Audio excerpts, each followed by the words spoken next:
आज इस खास एपिसोड में मैं आपकी मुलाकात एक ऐसी शख्सियत से करवाना चाहता हूं जिन्हें खेल पत्रकारिता का, हिंदी खेल पत्रकारिता का भीष्म पितामह कहा जाता है। उन्होंने धमकी दे दी कि देखिए, अगर आपने आज शाम तक हम लोगों को वीज़ा नहीं दिया तो समझ लीजिए हम लोग लिख देंगे कि साहब ये सब नाटक हो रहा है और कुछ नहीं हो रहा है। पाकिस्तान हाई कमीशन को धमकी। पाकिस्तान हाई कमीशन में कपिल देव साहब का डेब्यू हो रहा था। हाँ। और वो आपकी आंखों के सामने हो रहा था। हाँ। और आप बिल्कुल टाइगर पटौदी के बगल में बैठे हुए। तब हमारी आंख गई टाइगर पटौदी की तरफ तो मैंने देखा कि उसकी आंख भर आई थी।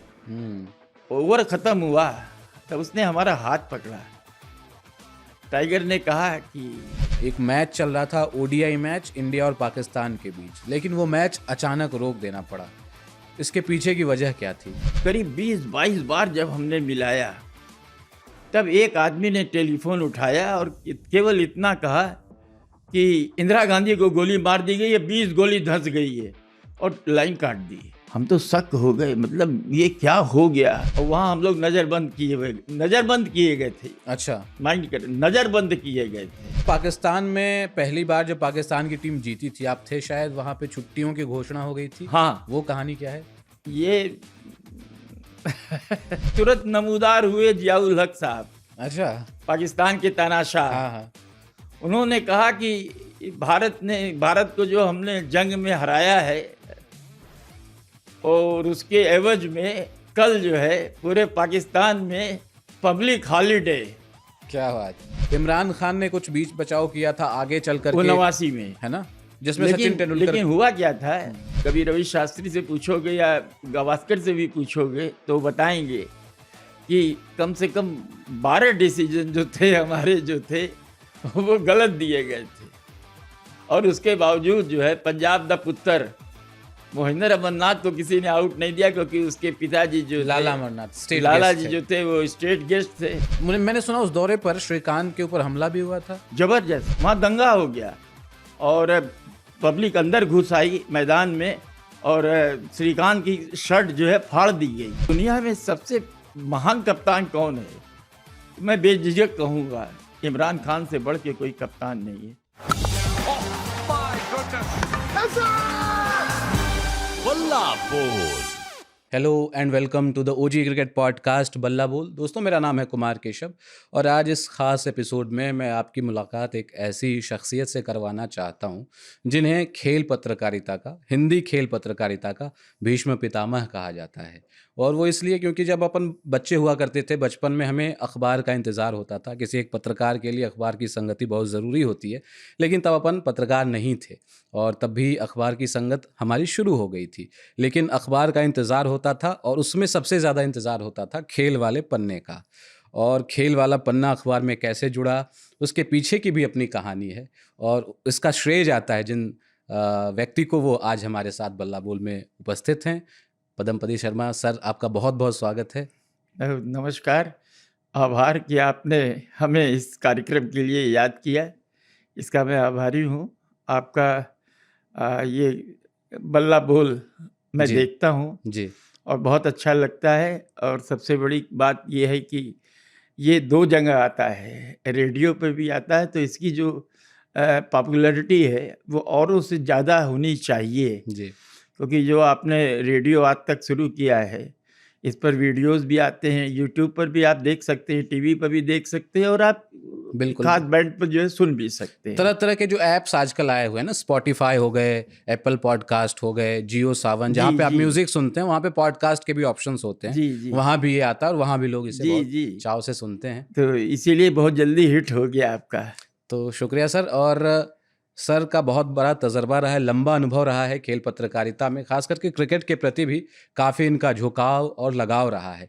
पाकिस्तान से अभी थोड़ी तनातनी चल रही है T20 वर्ल्ड कप को लेकर के, लेकिन सर का भी एक अपना अच्छा खासा तजर्बा रहा है। पाकिस्तान शायद जाने वाले आप पहले स्पोर्ट्स जर्नलिस्ट थे, है ना, हिंदी के, और 3 दफ़ा आप पाकिस्तान 6 साल के बीच, 6 साल के दरमियान में आप 3 बार पाकिस्तान गए। तो थोड़े किस्से कहानियाँ अपन सुनेंगे सर से, और बहुत मज़ेदार किस्से इनके पास हैं और कुछ कुछ मुझे पता चला है। तो कहाँ से शुरू करें सर? पहला मेरा ये है ना कि अखबारों में जो खेल का पन्ना आया, उसकी थोड़ी कहानी संक्षेप में आप थोड़ा बताएं। देखिए ये कहते हैं कि ब्लेसिंग इन डिस्गाइज। मेरी खेल के प्रति रुचि जब मैं 5 वर्ष का था तभी से थी। मेरी अपनी पुस्तक में मैंने लिखा भी है कि हमारे चाचा जी जो है द हिंदू, उस समय आज भी जो है स्पोर्ट्स के मामले में बहुत अच्छा माना जाता है, वो लाते थे और टेबल लैंप जला के रात को वो पढ़ते थे। तो हमको अनुवाद करके और वो बताते थे बताया वो। करते थे। तो धीरे-धीरे ये शौक परवान चढ़ा और 10-12 साल का जब मैं हुआ तो मेरी खुद की आदत हो गई, तो मैं हिंदू से पढ़ लेता था। और जब 12-13 साल का हुआ तो बनारस में विश्वनाथ मंदिर के पास जब कॉरिडोर में विलीन हो गई है, कारमाइकल साहब की एक लाइब्रेरी थी, बहुत बड़ी पुरानी लाइब्रेरी। लाइब्रेरी बहुत। तो वहाँ पर तमाम अखबार जो है एक दिन पुराने आते थे, अंग्रेजी के।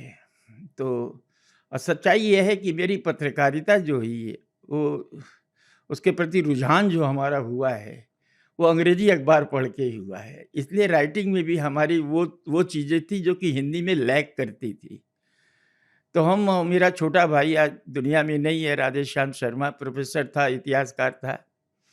तो हम लोग 6:30 बजे वहाँ लाइब्रेरी के दरवाजे पहुँच जाते थे कि 7 बजे जब खुलेगी, तो सबसे पहले अखबारों पर कब्ज़ा करना है और उसमें स्पोर्ट्स देखना है। उस ज़माने में होता क्या था कि कोई एंटरटेनमेंट के साधन तो थे नहीं, तो लोग खाना खाने के बाद क्या होता था कि लोग चौराहे पर जमते थे, वहाँ तरह-तरह के लोग होते थे अड्डेबाजी होती और थी। वहाँ प्रवचन होता था। तो एक अखबार के संपादक का लड़का था, वो उर्दू संपादक था, राजीव अरोड़ा नाम था, गांडीव अखबार शाम को निकलता था, बड़ी उसकी चर्चा होती हुँ। थी। तो उसने कहा कि पदम भैया आप इतना जानते हैं, क्यों नहीं हमारे लिए लिखें? हमने कहा अच्छा। तो न्यूजीलैंड के साथ सीरीज़ थी, ये बात है 1976 की और मेरा छोटा भाई उसी का क्लासमेट था। तो हमने क्या किया कि गांडीव जो है वो शाम को 4:30-5 बजे निकलता था और मैंने अच्छा उस समय जो समाचार संकलन का साधन था वो सिर्फ रेडियो था। तो मैं रेडियो पर कमेंट्री सुन के अपने दिमाग में लाके और उसको लंच तक की स्टोरी लिखता था। तो हमारे गांडीव अखबार पास में ही था, वहाँ से चपरासी आता था, वो ले जाता था। वो उस समय हाथ से कंपोज़ हुआ करता रहा, हैंड कंपोजिंग। आप लोगों को बहुत भाग्यशाली हैं। और टी जब होता था, तो टी के बाद जो है मैं स्वयं तैयार लिख लेता रहा और लिख करके मैं स्वयं जाता था वहाँ दे देता था और इंट्रो जो है बनाना शुरू कर देता था। उसमें फिलर्स छोड़ देता था और वहाँ भी वो लग गया। जैसे ही खेल खत्म हुआ तो फिलर्स को भर दिया और कोई अभूतपूर्व चेंज हुआ तो 2-4 लाइन लिख भी इधर-उधर दी। कर लिया। हुँ। तो और उसके बाद एक 15-20 मिनट के बाद अखबार की छपाई शुरू और बाजार में वो अखबार और वो पहले पेज पर 2 कॉलम पूरा खड़ा। अब पूरी देश में हिंदी वाले चौंक गए कि ये क्या हो रहा है? मतलब केवल डिस्क्रिप्शन नहीं था, वो एनालिसिस भी थी। साथ में मैं जो रिव्यू लिखता था वही इंट्रो जिसको कहते हैं, जिसको तुम्हारा पहला, दूसरा, तीसरा पैकेज कहते हैं यस। अपन लोग ब्रॉडकास्ट मीडिया में। तो वो पूरा उसके साथ आता था। ये नहीं कि खेल खत्म हुआ तो इतना ही है, ना, पूरी समीक्षा। वो तहलका मचा। तो उस ज़माने में अखबार जो आज अखबार था उसका और वो हमारे बहुत। मित्र भी था। उसका जो युवा मालिक था आज भी है, हालाँकि अखबार तो अब कहाँ पहुँच गया है कोई सोच नहीं। उसने कहा कि पदम भाई आप 1 घंटा दे दीजिए। हमने कहा भाई हमारे पास समय नहीं है। मैं दूसरा काम करता था। वो ट्रांसमिशन लाइन के टूल्स जो है सो उसमें मैं काम कर रहा था। मेरा एक पार्टनर था। उसकी डेथ हो गई एक्सीडेंट में और लास्ट कंसाइनमेंट हम लोगों ने नागालैंड को भेजा था, करीब-करीब 2.5 लाख का था। कमलनाथ को उसमें हराया था, जो एमपी आपके के सीएम। कमलनाथ जी, उनकी बहुत बड़ी कंपनी कलकत्ते में थी, उसको भी पछाड़ करके और वो बड़ा ईमानदार था इंजीनियर। तो जिस दिन आखिरी कंसाइनमेंट हमने भेजा और उसी दिन हमारे पार्टनर की डेथ हो गई ओह! और लिखा-पढ़ी कुछ नहीं हुई थी। हमने कहा 20,000 की उस समय गाड़ी मिलती थी एम्बेसडर, तो हमने कहा गाड़ी लेंगे और ये करेंगे, वो सारे सपने जो है वो चूर-चूर हो गए और मैं एकदम से विक्षिप्त हो गया। तो हमारे पिताजी, हमारा परिवार जो है था वो ज्योतिषी का परिवार रहा है। भृगु सम्राट, ज्योतिष सम्राट हमारा कार्यालय था, प्रोफेशनल। तो लेकिन होता क्या है कि कोई ज्योतिषी हो या कोई डॉक्टर हो तो अपने घर का इलाज या अपने घर की कुंडली नहीं नहीं देखता। देखते। उसके लिए वो दूसरों को फैमिली हम्म, एस्ट्रोलॉजर होता है और फैमिली डॉक्टर होता है। उन्होंने कभी कुंडली नहीं देखी थी, लेकिन हमको जब उन्होंने दुखी देखा पिताजी ने, तो उन्होंने हमारी माँ से कहा, शांति जरा पदम की कुंडली तो निकालो। और कुंडली देख के उन्होंने कहा हमसे, अरे तुम कहाँ ये लोहे लक्कड़ में फंसे हुए हो, क्या है ये? अरे तुम बॉम्बे जाओ, तुम स्क्रीन पे चमकोगे, मैं तुम्हें 300 रुपया दूंगा, स्ट्रगल करो वहाँ। 300 रुपया उस समय बहुत होता था, एक डीएम की तनख्वाह 250 होती थी। तो हमने कहा कि भैया जी, भैया कहते थे पिताजी को, हमने कहा क्या करें। तब तक राम मोहन पाठक, वो वहाँ आज अखबार में सिटी रिपोर्टर था और धर्मयुग छोड़ के आया था, बाद में वाइस चांसलर हुआ और बहुत नाम हुआ उसका। वो हमारे परिवार में बगल में ही रहता था। तो कहा, पदम भैया अब आपको चलना है वहाँ। आज में तब मैं गया, तो मैं उसने फिर कहा कि जाइए एक बार ज़रा सा आप मैच देख कवर कर लीजिए। तो पास नहीं मिला, तो सीढ़ियों पर बैठ करके मैंने पहला टेस्ट मैच, जो दूसरा टेस्ट मैच वहाँ कानपुर में हुआ, उसको मैंने देखा। ग्रीन पार्क में। हाँ, ग्रीन पार्क में, वहाँ खेल भी चुका था ग्रीन पार्क में। तो जब हो गया तो लौट के आया तो कहा, पदम जी ज्वाइन कीजिए। हमने कहा नहीं, कायदे के मुहूर्त में ज्वाइन करेंगे। तो 12 अक्टूबर 1977 को हमने आज अखबार ज्वाइन किया। 2 कॉलम मिलते थे उस समय, केवल खेल 2 के लिए, कॉलम स्पोर्ट्स के खेल लिए। का। अब 2 कॉलम में हम क्या दे सकते हैं? तब तक इंडियन टीम जो बिशन बेदी की अगुवाई में ऑस्ट्रेलिया जा रही थी। तो एक एजेंट थे, सरदार जी थे, उन्होंने आज अखबार के मालिक से कहा कि भाई अगर हमें आप अखबार दें तो 5000 कापी हम कलकत्ता के लिए जो है, बड़ा बाजार में हिंदी बेल्ट है, वहाँ पर मैं इसको खपा दूंगा।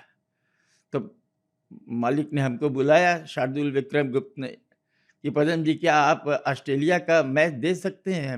हम अंदर से सोचे, हमने कहा यार और चाहिए क्या हमको, हमको तो अच्छा। उसने हमसे कहा था कि देखिए पदम जी, आपको मैंने बुला तो लिया है, लेकिन अब जगह बनाना ये आपका काम है। तो मैं बड़ा खुश हुआ। हमने कहा कि हाँ हाँ मैं दे दूंगा। और फिर वही मैंने कमेंट्री, उसके लिए मेरे पास रेडियो मैंने खरीदा। जानते हो, ऑस्ट्रेलिया की जो कवरेज होती थी वो 13 मीटर बैंड पे आता था, और 13 मीटर बैंड इंडिया के तमाम रेडियो में नहीं होता रहा, स्पेशल रेडियो, बड़ा पैसा लगता था। तो मैंने लिया, और वो जो बॉबी सिम्पसन और तमाम जो बड़े दिग्गज थे, बिल्लारी, बॉबी सिम्पसन तो कर टीम में आ गए थे, पैकर का जमीला चल रहा था। तो मैंने जो है वही फार्मूला अपनाया। मैच 1 सवा 1 बजे ख़त्म हो जाता था, मेरी स्टोरी कंप्लीट। मैं गया और 16 कंपोजिटर होते थे, उनको दिया। अच्छा, कंपोजिंग की मशीन भी आ गई थी, कंपोजिंग की 2 मशीनें भी थी, और उन पे भी कंपोज होता था और हाथ से भी होता था। और 15-20 मिनट में हमारी 2 कॉलम की स्टोरी पूरी तैयार। 2 दिन जो है संपादक जी ने देखा, तीसरे दिन कहा कि बस बस हो गया, आपको एडिटिंग कराने की जरूरत नहीं, आप खुद ही महान है, चलिए। सब बड़े हंसे। और वो 4 कॉलम हुआ और बाकी विज्ञापन तो पूरा पेज हो गया। दिसंबर आते आते तक मैं पूरे पेज का मतलब इंचार्ज हो गया। और उसके बाद हमको रणजी ट्रॉफी में भारत फाइनल में पहुंचा था, अरे सॉरी, उत्तर प्रदेश और कर्नाटक से मैच था। ये बात है 78 की। तो हमको कहा कि जाइए आप कवर करके आइए। तो मैंने गाजियाबाद मोहन मेकिंग्स जो थी, वहाँ बड़ा खूबसूरत मैदान था, बिल्कुल इंग्लिश टाइप का, वहाँ वो मैच कवर करने गया। वहाँ ये सारे जो उनको मैं पढ़ता था वो सब मिल गए सब, और उनसे इंट्रोडक्शन हुआ। और भारत तो, अरे यूपी तो खैर 2.5 दिन में हार गया। बड़े दिग्गज थे, चंद्रशेखर, प्रसन्ना, ये तमाम लोग थे, ब्रजेश पटेल, गुंडप्पा विश्वनाथ, ये सारे लोग थे। लेकिन चर्चा खूब हुई, बाई लाइन स्पोर्ट्स में बाईलाइन आ रही है तो कुछ न कुछ तो होगा। जी। लोगों ने इसको बहुत पसंद किया और इसका नतीजा ये हुआ कि जब पाकिस्तान सरकारें बदली, वो इमरजेंसी के चलते इंदिरा गांधी की सरकार कांग्रेस की हारी, जनता पार्टी आई, तो पाकिस्तान के साथ संबंध भी काफ़ी मधुर हुए, क्योंकि मोरारजी देसाई जो थे वो सोवियत लॉबी के पक्ष में नहीं थे। इनको अमेरिकन लॉबी कहा जाता है, लेकिन मैं इस सब क्यों झमेले में पड़ूं। तो ये हुआ कि अनाउंस हो गया कि साहब पाकिस्तान जाएगी टीम, और बड़ी मुश्किल से वीज़ा मिला हम लोगों को। 3 लोग थे, रामास्वामी इंडियन एक्सप्रेस के, के.एन. प्रभु और राजन बाला। ये लोग जो है पहले से ही, पहले दिन से टीम के साथ थे। हम लोग पहले टेस्ट के पहले पहुँचे, वो भी बड़ी मशक्कत से। हाँ, धमकी देने के बाद। इस यूनाई के स्पोर्ट्स एडिटर हुआ करते थे गोपेश मेहरा, उनकी डेथ हो गई बहुत पहले ही। उन्होंने धमकी दे दी कि देखिए, अगर आपने आज शाम तक हम लोगों को वीज़ा नहीं दिया तो समझ लीजिए हम लोग लिख देंगे कि साहब ये सब नाटक हो रहा है और कुछ नहीं हो रहा है। पाकिस्तान हाई कमीशन को धमकाया। पाकिस्तान हाई कमीशन में।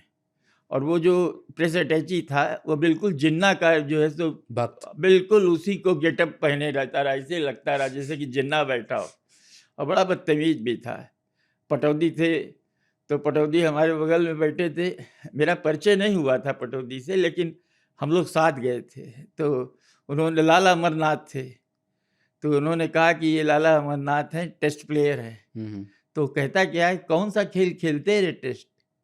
अच्छा, वो हाई कमीशन में जो हाँ, बंदा बैठा। हाँ, वो प्रेस अटैची, जबकि उसको बगैर को ये नहीं मालूम कि जो है जियाउल हक जो था तानाशाह था, लेकिन उसको मालूम था लाला जी की स्थिति। तो वो वहाँ कुछ स्टेट गेस्ट है ना? स्टेट हाँ। गेस्ट थे, और वो कह रहा है कौन सा गेम खेलते थे।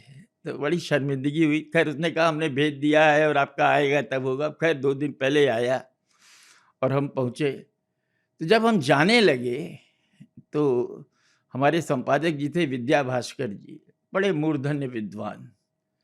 उन्होंने हमसे कहा, क्योंकि उस ज़माने में कवरेज जो होती थी, वो कवरेज जो थी टेलीग्राम के थ्रू होती थी। और एक दिन बाद तो उन्होंने कहा कि ऐसा है कि आप रात 10 बजे खाना वाना खा के आराम से लिखा करिए, दूसरे दिन एडिटोरियल पेज पर हम उसको लगा देंगे।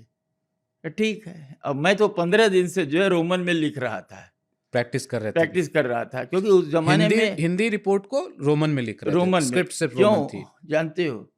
क्योंकि ये सारे अखबारों में था टेलेक्स। कभी गूगल में आप लोग सर्च करेंगे तो आपको पता लगेगा, लेकिन उसकी ये उपयोगिता के बारे में कोई अखबार नहीं जानता था। वो केवल बिल्टी आई, एडवर्टीजमेंट आए, बस इसी काम के लिए था। मैं चूंकि अंग्रेजी के अखबारों को पढ़ता था, और वो लोग लिखते थे अपनी रिपोर्ट में कि आज टेलेक्स गड़बड़ हुआ तो हमें कवरेज भेजने में देर लगी। अरे हमने कहा यार टेलेक्स से तो होता है काम।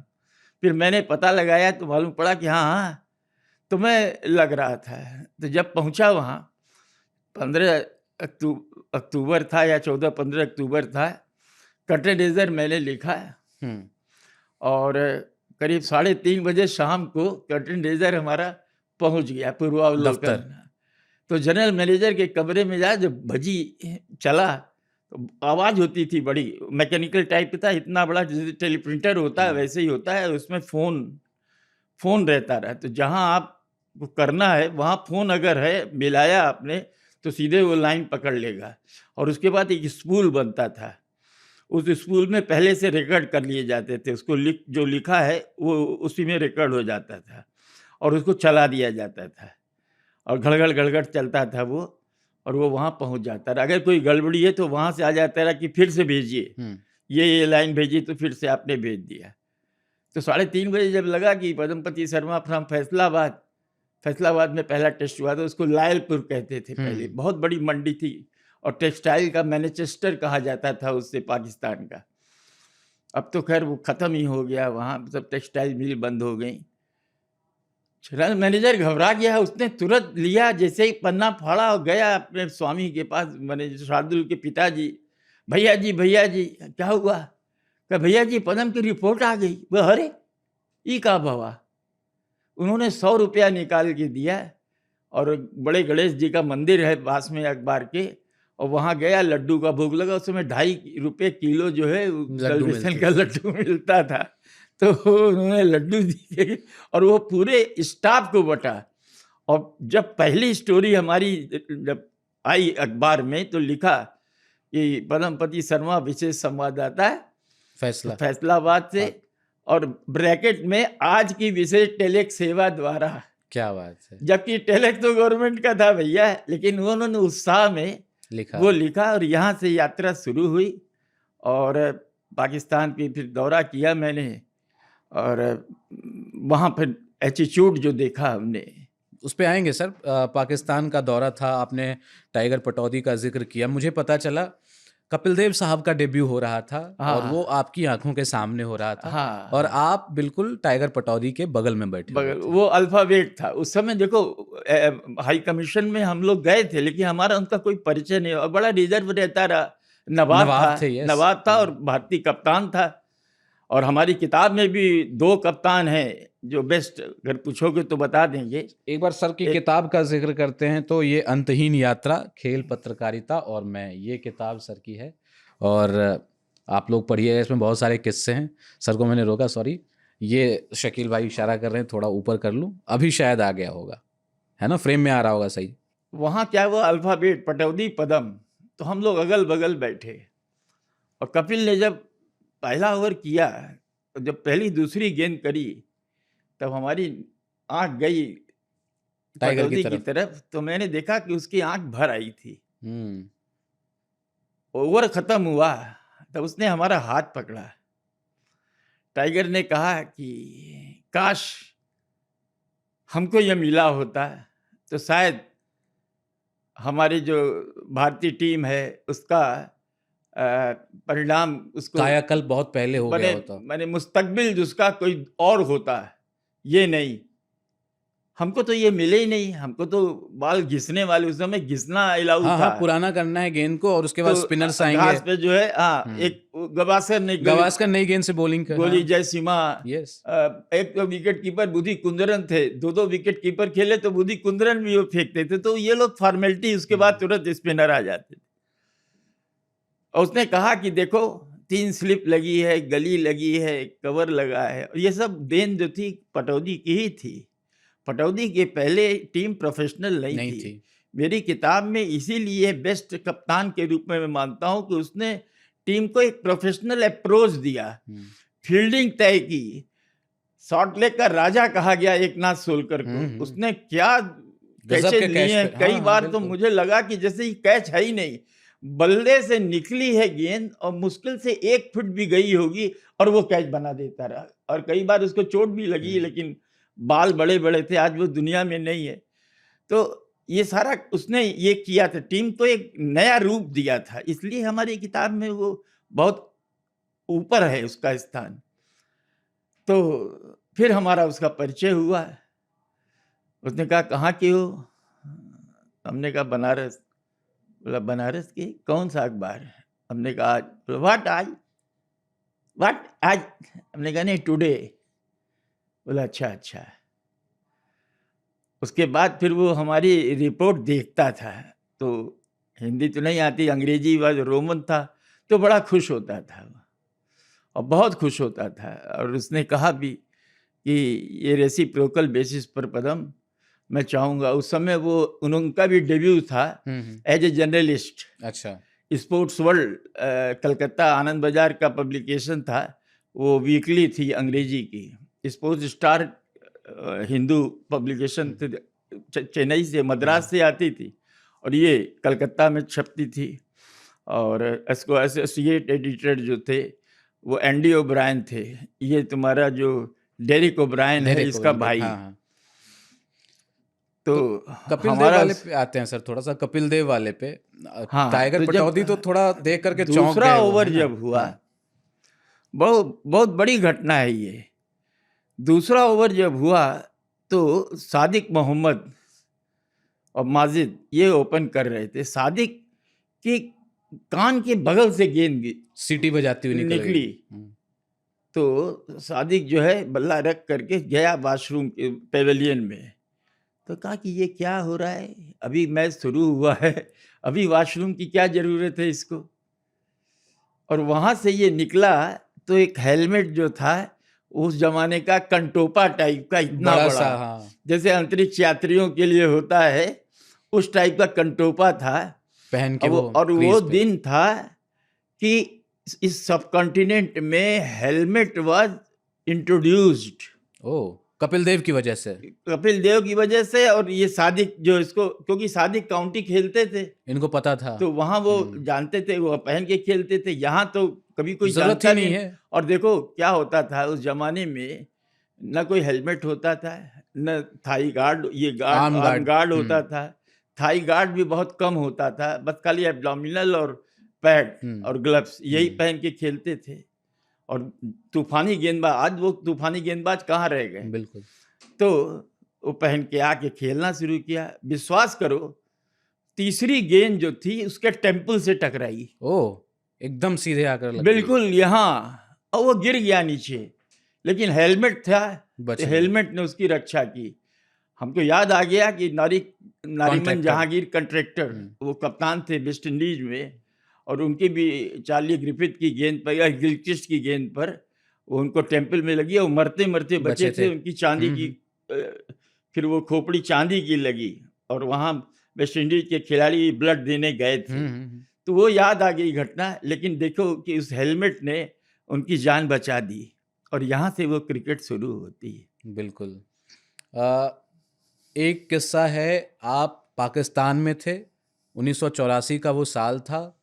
एक मैच चल रहा था, ओडीआई मैच इंडिया और पाकिस्तान के बीच, लेकिन वो मैच अचानक रोक देना पड़ा। इसके पीछे की वजह क्या थी? बड़ा अच्छा सवाल है, लेकिन बड़ा दुख भरा है। हुआ ये था कि करीब हम लोग पहुंच जाया करते थे 8:30 बजे, और आधी पौन घंटा जो है वर्जिश होती थी इंडियन टीम की, वार्म अप करते थे। राज सिंह डूंगरपुर वो मैनेजर थे। हमारे संग उनकी बड़ी घनिष्ठता थी, हमको पुत्रवत मानते थे, हम पर लिखा भी है उन्होंने। तो हमारे पास आए, बोला पदमपत सुनो, कुछ अच्छी खबरें नहीं आ रही हैं, जरा सा तुम ऊपर कमेंट्री में पता करो कि क्या स्थिति है। अच्छा, हुआ ये था कि उस जमाने में जो है कवरेज जो होती थी वो वैन में होती थी, और वो वैन में पूरी लेबोरेटरी होती थी। तो इतनी बड़ी होती थी कि 10 किलोमीटर की स्पीड से वो चलती थी। तो फैसलाबाद से सियालकोट नहीं पहुंच पाई, तो टीवी पर उसकी कवरेज नहीं है, टेलीविजन पर वो मैच नहीं आ रहा था, केवल रेडियो पर आ रहा था। और जसदेव सिंह वाज कमेंटेटिंग। हाँ, मैं गया ऊपर, और वो नया स्टेडियम बन रहा था, तो मचान टाइप का बनाया था, वहीं पर था। तो मैं जसदेव से मैंने पूछा कि जसदेव कुछ गड़बड़ है? बोला हाँ पदम भाई, आधी घंटा हो गया। इस समय बजा था करीब 10 सुबह के, 9:45। हाँ, 9:45 के करीब, 9:30 9:45 था। बोला कि होता क्या है कि टेलीफोन जब आप रेडियो पर कमेंट्री वगैरह होती है, 2 लाइनें होती हैं। एक लाइन जो है वो इंजीनियर आपस में बात करते हैं कि कहाँ गड़बड़ है तो क्या, और एक पर कमेंट्री होती है। बोले कि जहाँ कमेंट्री होनी चाहिए वहाँ म्यूजिक आ रहा है। अच्छा, और मैं लगातार फोन मिला रहा हूँ, कोई उठा नहीं रहा है। वहां से कमेंट्री कर रहे हैं, यहाँ सुनाई नहीं दे रही है कमेंट्री, वहाँ म्यूजिक चल रहा है। वहाँ म्यूजिक चल रहा है, ताकि लोगों को लगे कोई तकनीकी तो हमने खराबी कहा है। ऐसा करते हैं, हम कुर्सी पे बैठ गए वहीं। हमने कहा ऐसा करते हैं कि मिलाते रहते हैं। करीब 20-22 बार जब हमने मिलाया, तब एक आदमी ने टेलीफोन उठाया और केवल इतना कहा कि इंदिरा गांधी को गोली मार दी गई है, 20 गोली धंस गई है, और लाइन काट दी। हम तो शक हो गए, मतलब ये क्या हो गया, हमारी समझ में नहीं आया। मैं गया नीचे राज भाई के पास, उनका राज भाई, इंदिरा जी तो चली गई हैं, हमें भी कुछ ऐसी खबरें मिली थी पदम। उस समय कम्युनिकेशन बड़ा हालत खराब थी ना, तो क्या करना चाहिए? हम कहा उचित समझिए जो करिए। तो बोले ऐसा है कि एक पारी हो जाने दो, 40 ओवर का मैच था, 50 नहीं। एक पारी हो जाती है और उसके बाद जो है ब्रेक जब होता है, इनिंग्स ब्रेक। हाँ लंच जो होगा उसी समय सभी को बस में बैठा करके होटल में भेज देंगे। और होटल के नाम पर कलंक था यार, वो स्टार कौन का है, वो एक स्टार लायक भी नहीं था। टीम वहाँ ठहरी थी, हालांकि हम लोग जो ठहरे थे वो बड़े पॉश जगह पर। एक फ्रेंच एक्सपोर्टर था, फ्रेंच नहीं, एक पाकिस्तानी सियालकोट का एक्सपोर्टर था, जिसकी जो फ्रांस में सप्लाई करता था फुटबॉल वगैरह की। और उसका जो मकान था बिल्कुल वो उसकी जो स्थापत्य कला थी वो पूरी की पूरी फ्रेंच थी, क्राकरी भी फ्रेंच, सब कुछ। और वहाँ हम लोग नज़रबंद किए गए थे, अच्छा। माइंड कर, नज़रबंद किए गए थे। तो टीम जो है आई होटल में और वहाँ खाना वाना खाया। मैं जसदेव को लेकर के चला आया, हम लोग पूरे टीम हमारी आ गई उसी वैन जिसमें में। हमको ठहराया गया था।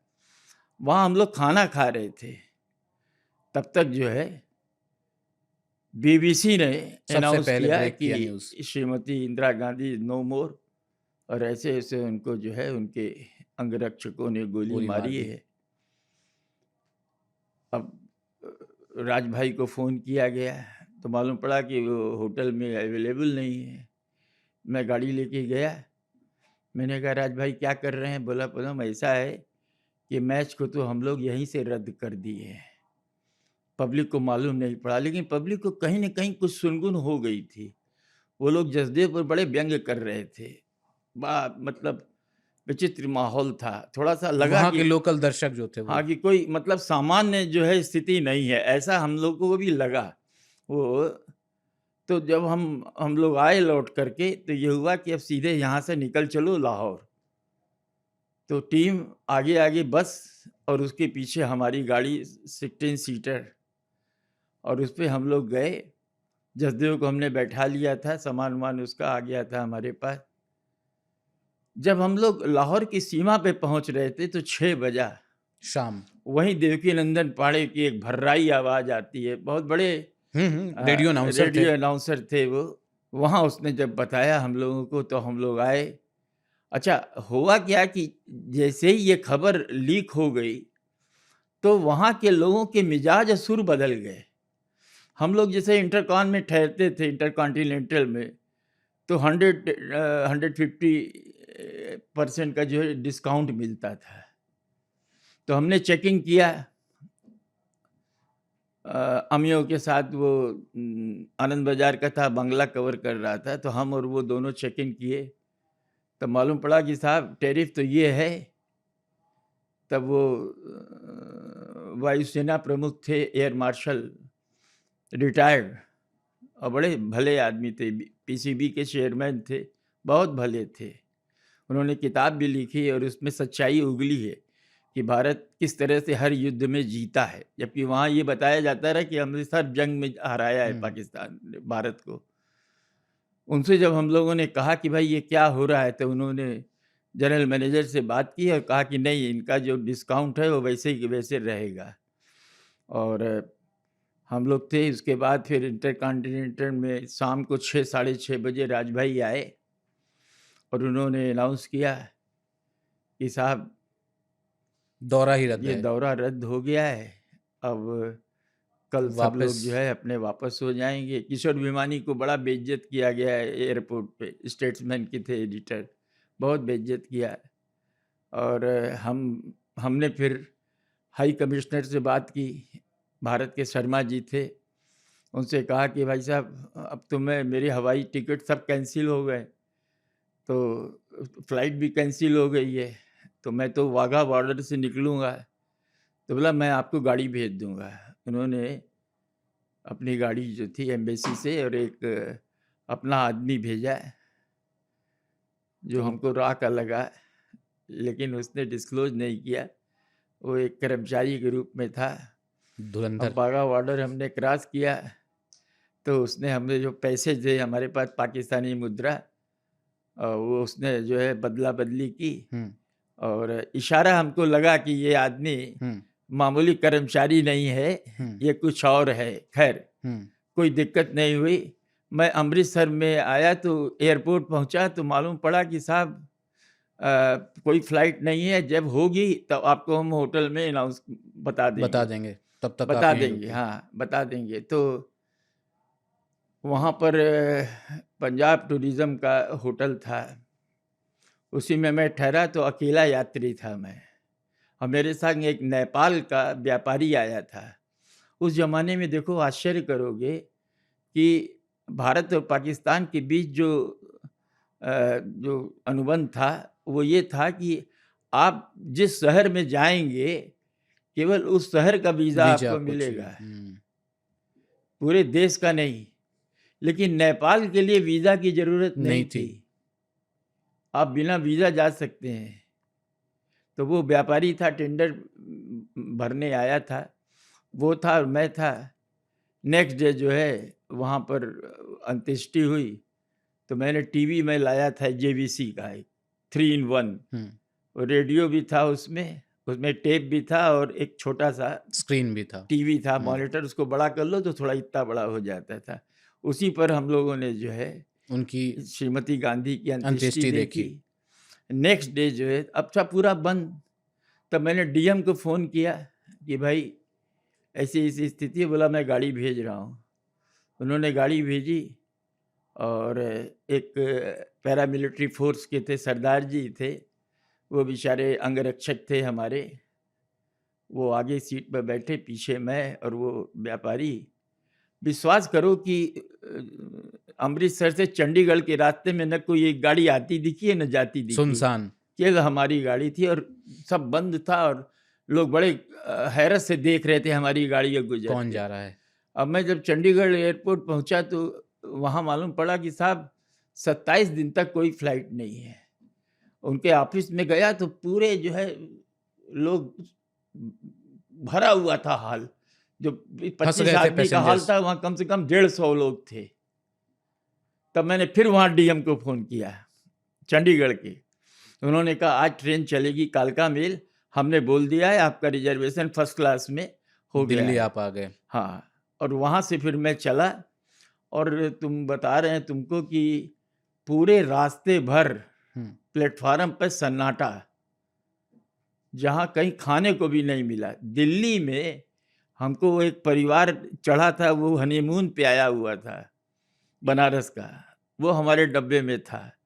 तो वहाँ उसके ससुराल दिल्ली में थी, वहाँ से वो खाना लेके आए। वही खाना। तब उन्होंने बताया कि यहाँ बड़ा जुल्म हो रहा है, और वो जो एंटी-सिख आगे राइट्स की जो। घटना है 84 का, जो उसको बताने की ज़रूरत ज़रूरत नहीं नहीं है। है, वो एक बहुत बड़ा नरसंहार था। विभत्स है, विभत्स। बहुत बड़ा हुँ, नरसंहार था। तो वो खाना-वाना वो लेके आए, इतना लेके आए थे कि हम लोग को कोई दिक्कत नहीं हुई। खाते-पीते वो बनारस। व्यापारी तो वहाँ से उतर गया, मैं और उसकी वाइफ़, वो दोनों थे, और खाना-वाना खाते हुए हम लोग पहुँचे मुगल सराय।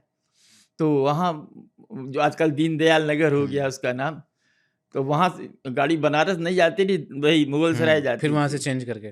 तो जब हम लोग उतरे, तो वहाँ कर्फ्यू लगा हुआ है, हर जगह कर्फ्यू था, और सिख भाइयों को मारा भी गया था। बनारस में भी ये घटना हुई थी। तो हम लोग को रोक दिया पुलिस ने। फिर हमने उसको दिखाया एक्रेडिशन अपना, कि ऐसे-ऐसे पाकिस्तान से आ रहे हैं। तो कहा कि ब हाल बताइए। हमने कहा अभी हाल बताने की हमारी स्थिति नहीं है भैया, हमें हम खुद घर बेहाल हैं अभी। घर पहुँचने दो, हमारा घर। अच्छा, टेलीकम्युनिकेशन की वो हालत थी, जो वो लोग कहते हैं कि साहब राजीव गांधी ने जो है सो टेलीकम्युनिकेशन के मामले में जो है क्रांति ला दी, कुछ नहीं। मैं लंका भी गया, वो भी हमारे भारत से बहुत आगे था, और पाकिस्तान तो खैर था ही था। हर जगह इलेक्ट्रॉनिक एक्सचेंज थे, हमारे यहाँ ज़्यादातर शहरों में मैकेनिकल एक्सचेंज थे, जहाँ लाइन मिलती ही नहीं थी।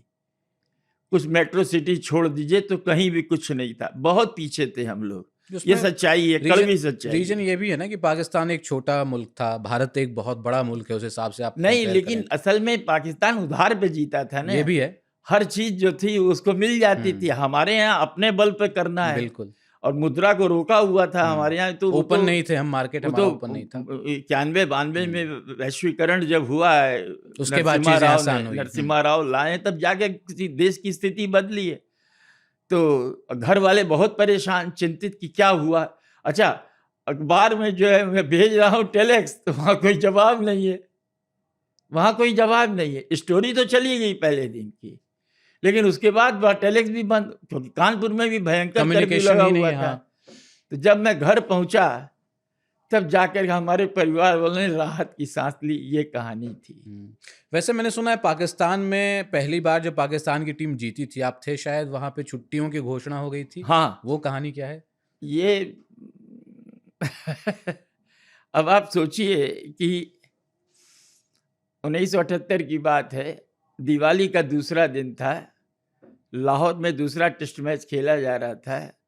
अंपायरों के सहयोग से पाकिस्तान वो जीत गया, और जीतने की पटकथा जो है लंच के बाद लिख दी गई थी, क्योंकि ये रमीज राजा है ना, हाँ, हाँ। इसके बड़े भाई थे वसीम राजा, बहुत शरीफ आदमी और बड़ा चिंतक था, फिलोसफर था। कैम्ब्रिज ऑक्सफोर्ड से उसने किया था।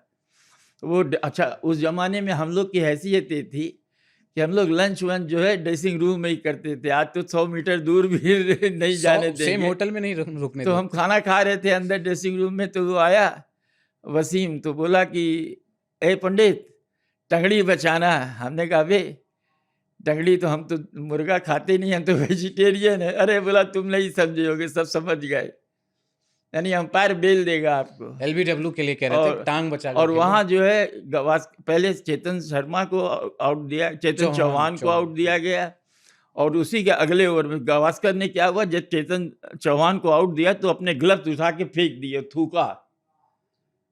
उस समय आईसीसी के नियम उतने कड़े नहीं थे ना, अंपायरिंग को लेकर के ये गावस्कर साहब का रिएक्शन था। अगले ओवर में उसको भी बेल दिया, और उसके बाद भारत मैच ड्रा करते करते रह गया, वो मैच हार गया। उसके बाद टेलीविज़न पे पीटीवी, वही भारत में भी वही आ रहा था। भारत ने अपनी तरफ से कोई भेजा नहीं था, पाकिस्तान टीवी का ही था, और बड़ा पाकिस्तान टीवी बहुत आगे था। 2 जगह से उनका टेलीविज़न स्टेशन था, कराची और लाहौर। और हमारे यहाँ तो एक ही दिल्ली से ही होता था, बाकी सब जगह जाता था। वहाँ कप्तान कह रहा है पाकिस्तानी कि हम दुनिया भर के तमाम मुसलमान भाइयों की दुआओं से भारत के खिलाफ ये जंग फतेह करने में कामयाब हो गए। अरे बाप रे, हम लोगों ने कहा ये क्या हो रहा है यार, मैच को जंग बना दिया ये। अच्छा, जब तक हम लोग ये सोच रहे तब तक तुरंत नमूदार हुए जियाउल हक साहब, अच्छा, पाकिस्तान के तानाशाह। हाँ, हाँ। उन्होंने कहा कि भारत को जो हमने जंग में हराया है, और उसके एवज में कल जो है पूरे पाकिस्तान में पब्लिक हॉलीडे, क्या बात है, छुट्टी रहेगी। अरे यार, हम एक अदना सा टेस्ट मैच जीते, अब आगे हम लोगों ने 83 में वर्ल्ड कप जीता था। यस। कहीं कुछ नहीं था, बस एक कंसर्ट हुआ था लता जी का, और 20 लाख रुपए इकट्ठा किए गए थे टीम मेंबर्स को इनाम देने के लिए। एक और यहाँ एक मामूली था टेस्ट मैच, लेकिन देखो ये एक भारत के प्रति जो विभाजन के बाद से जो स्थिति रही है ना, वो बड़ी शत्रुतापूर्ण रही है। और वो हमने अनुभव भी किया तमाम दौरों में, कि वहाँ पर तो ये पढ़ाया जाता है कि ये हिंदू बड़े जाहिल कौम है, इनको जीने का हक नहीं है। ये बचपन में घूंटी में पिलाया जाता है। आप ये सोचते हैं कि कश्मीर का मुद्दा हल हो जाएगा तो क्या हल, सब कुछ दोस्ती हो जाएगी? नहीं, ऐसा कतई नहीं होगा, क्योंकि ये लड़ाई जो है ना, ये 2 सभ्यताओं के बीच का संघर्ष है, 2 भिन्न सिविलाइजेशन, और हम उसके लिए जिम्मेदार हम नहीं है, उसके लिए जिम्मेदार विशुद्ध रूप से पाकिस्तान है। लेकिन इसमें हमारे यहाँ इतिहास सही पढ़ाया जाता है, और वहाँ जो इतिहास इतना घटिया है कि आप सोच नहीं सकते। इसमें सरकार का भी ना डिस्टॉर्ट करके पढ़ाती है, चीज़ों को बताती है, सच्चाई छुपा ले जाती है, तो सरकार का भी एक बड़ा रोल है वहाँ पे, बहुत बड़ा रोल है। लेकिन जिस अंपायरिंग की आप बात करें, तभी न्यूट्रल अंपायर्स नहीं हुआ करते थे, है ना। धीरे धीरे आईसीसी ने ये प्रावधान किया कि भाई न्यूट्रल अंपायर्स रहेंगे, लेकिन इमरान खान ने कुछ बीच बचाव किया था आगे चल करके 89 में, है ना, जिसमें सचिन तेंदुलकर। लेकिन हुआ क्या था, इस 84 में पहला टेस्ट मैच जो था वो लाहौर में हुआ था, और विश्वास करोगे, कभी रवि शास्त्री से पूछोगे या गावस्कर से भी पूछोगे तो बताएंगे कि कम से कम 12 डिसीजन जो थे हमारे जो थे वो गलत दिए गए थे। और उसके बावजूद जो है पंजाब द पुत्र मोहिंदर अमरनाथ को किसी ने आउट नहीं दिया, क्योंकि उसके पिताजी जो लाला अमरनाथ, लाला जी जो थे वो स्टेट गेस्ट थे, तो पैर पे लगी तो भी आउट नहीं दिया और उसने बचा दिया। हमको याद है कभी सनी आए तो उससे पूछना आप लोग, और या विक्रांत को या किसी को बताना कि गावस्कर ने प्रेस कॉन्फ्रेंस में क्या कहा था मालूम है? 13 प्लेयर्स से खेलते। हाँ, कि 13 प्लेयर से खेले लेकिन इसके बावजूद हमको हरा नहीं सके, इस पे हमें घोर आश्चर्य है। ये हुआ था। गावस्कर साहब ने अपनी किताब में भी इसका जिक्र किया है कि एक वक्त था, जो वक्त था वो 70 का दशक था, 80 का दशक था, जब भारत 11 नहीं 13 खिलाड़ियों के खिलाफ हाँ खेलता। हाँ, और वहाँ मतलब क्या बताएं, साजिशों के दौर भी चले हैं। मैंने देखा है 82-83 में गावस्कर ने बहुत अच्छी बैटिंग की थी, हर मैच में जो है रन बनाए थे, काफ़ी रन बनाए थे, 2 पारियों में सेंचुरी भी उसकी थी। लेकिन एक खिलाड़ी ऐसा था कि उसने उसको स्कोर सेटल करना था गावस्कर के साथ, तो ये भूमिका बनी कि इसको जो है कप्तानी से बाहर कर दिया जाए। भारतीय टीम के वो खिलाड़ी थे। भारतीय टीम का पूर्व कप्तान था। आज वो दुनिया में नहीं है तो हम क्यों उसके बारे में, अभी हाल में उनकी डेथ हुई है तो हम क्यों उनकी चर्चा करें, लेकिन वो समझदार के लिए इशारा काफी है, समझ जाएंगे तो लोग। गावस्कर ने उसको निकाला था 79 में। आगे चल के वो भारतीय टीम के कोच भी बने थे। बना था। उसने कहा था कि समुद्र में जो है टीम को फेंक देने चाहिए, न्यूजीलैंड में जब भारत हार गया उस सीरीज। तो उसने जो है उस समय तत्कालीन जो थे सिलेक्शन कमेटी के चेयरमैन गुलाम अहमद साहब, बहुत अच्छे ऑलराउंडर थे, वो हैदराबाद में सानिया मिर्जा उन्हीं की रिलेशन में लगती है। वो उनको बुलाया गया, वो कराची में आए और वहाँ गावस्कर, अरे कपिल पूरे दौरे में कहता रहा, जब भी पूछते रहे कि आप कप्तानी, बोला अभी कप्तानी का समय नहीं आया है, अभी कप्तानी का समय, लेकिन उसको कन्विंस किया गया कि नहीं तुम्हें अब कप्तानी करनी है। और वहाँ पर पूरा पटकथा लिख दी गई। हाँ, लिख दी गई। और हवाई जहाज में जब वापस लौट रहे थे तब अनाउंस हुआ कि गावस्कर की जगह पर जो है कपिल देव को कप्तान बनाया जा रहा है। बट इमरान खान वाली जो स्टोरी है, न्यूट्रल अंपायर जो उन्होंने मंगवाया था, वो 89 में जब इतनी बेइज्जती होने लगी, हर टीम एक आरोप लगाती थी कि भाई ये तो इतने देशभक्त अंपायर हम लोगों ने कहीं नहीं देखे।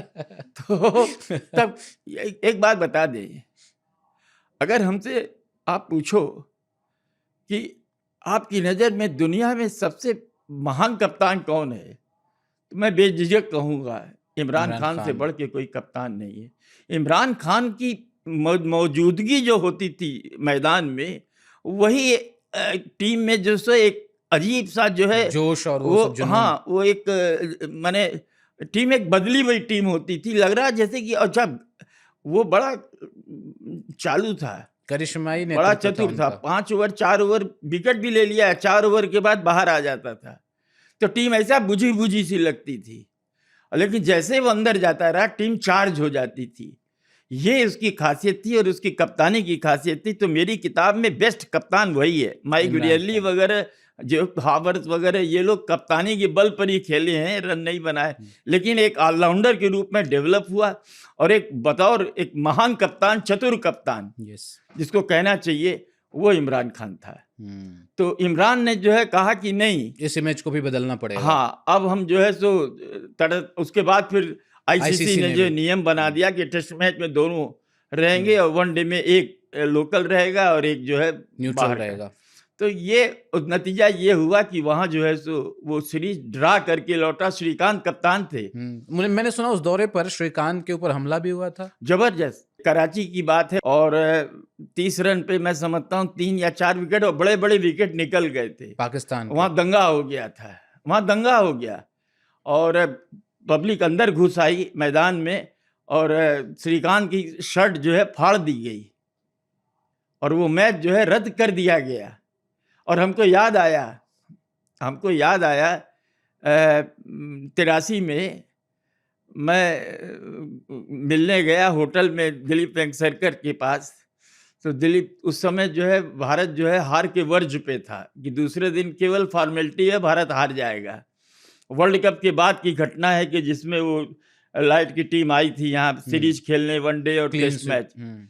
तो उसने हमसे कहा था कि पदम एक बात बताओ, ये सिचुएशन अगर पाकिस्तान में होती तो क्या ये मैच होता? नहीं हो हमने पाता। कहा वाकई में तुमने बहुत सही कहा, और वही हुआ, वही हुआ।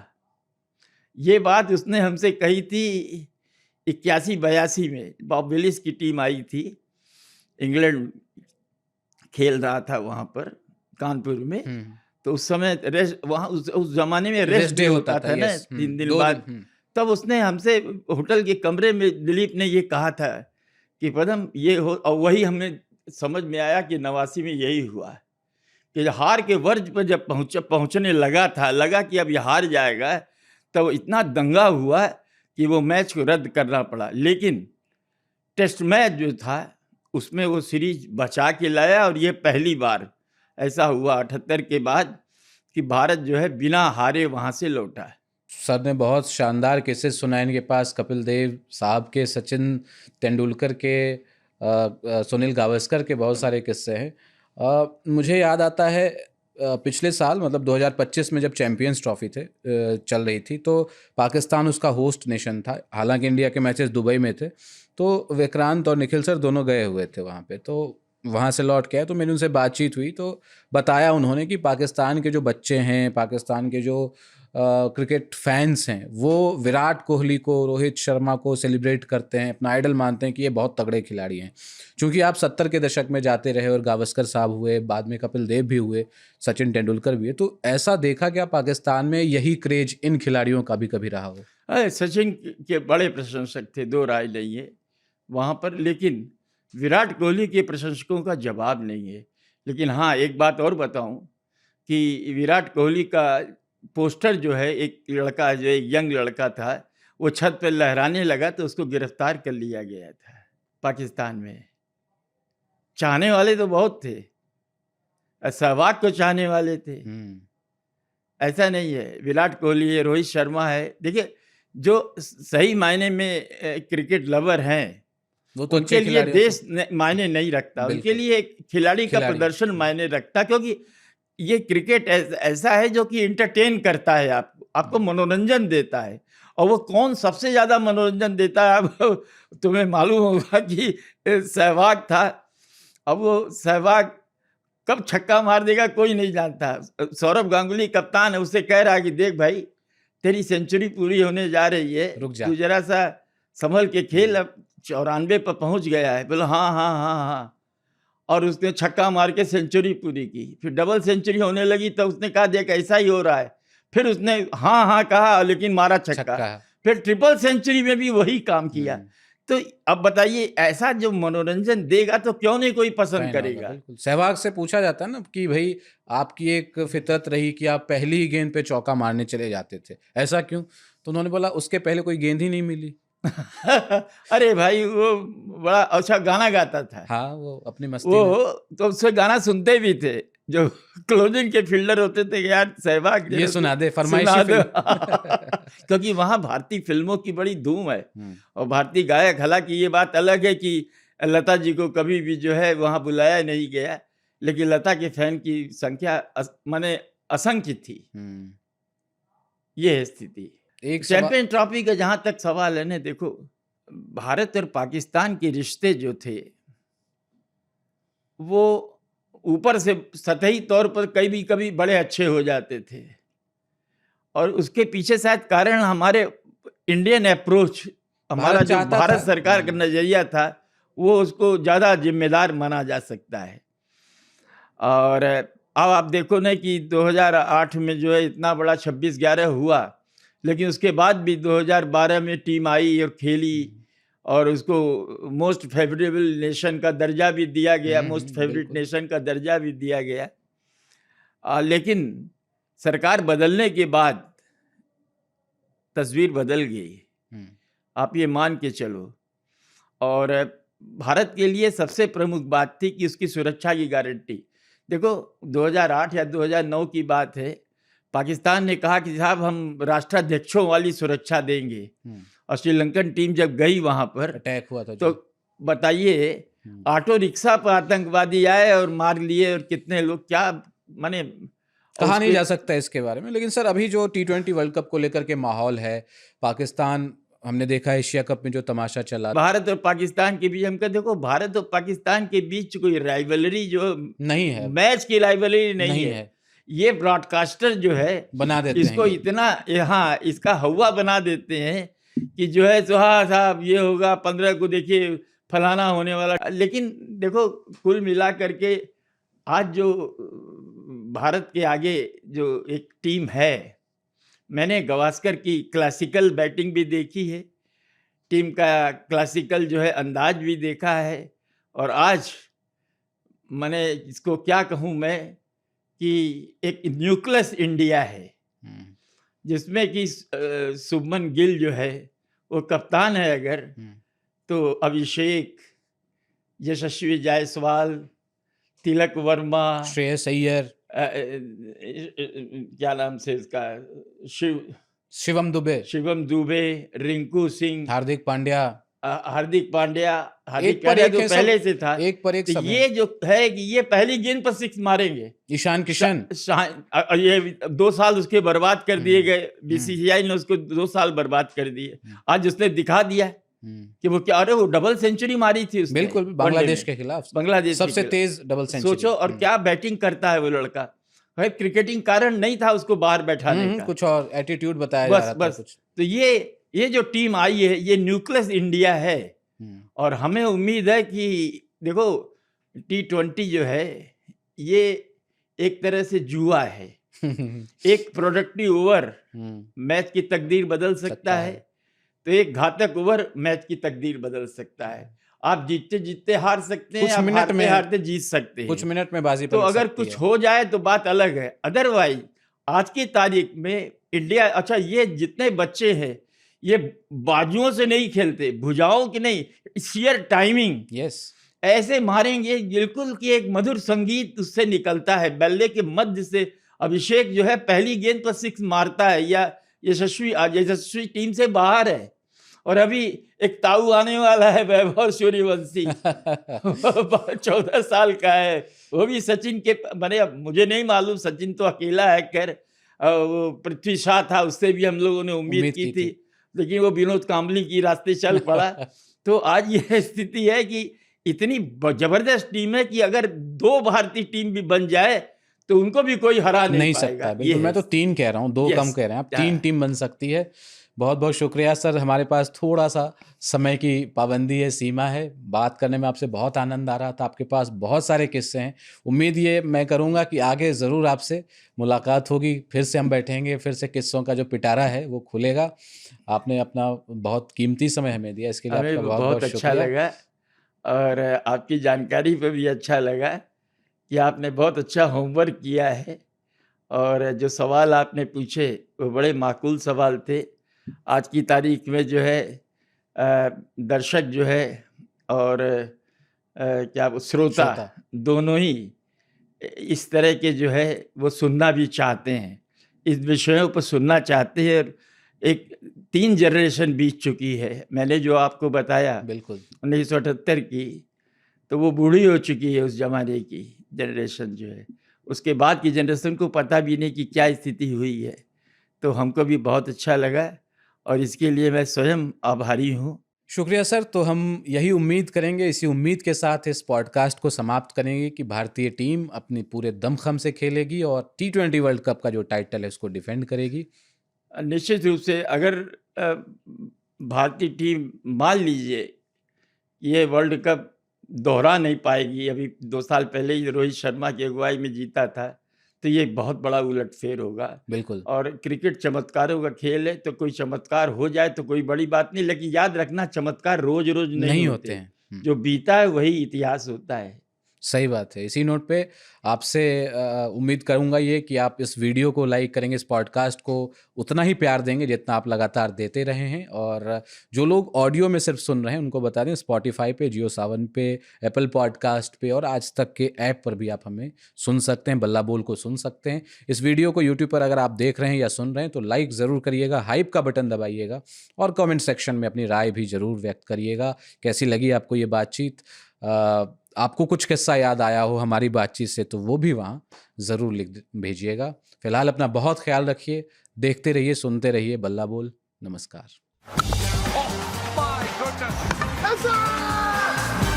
Balla Bowl.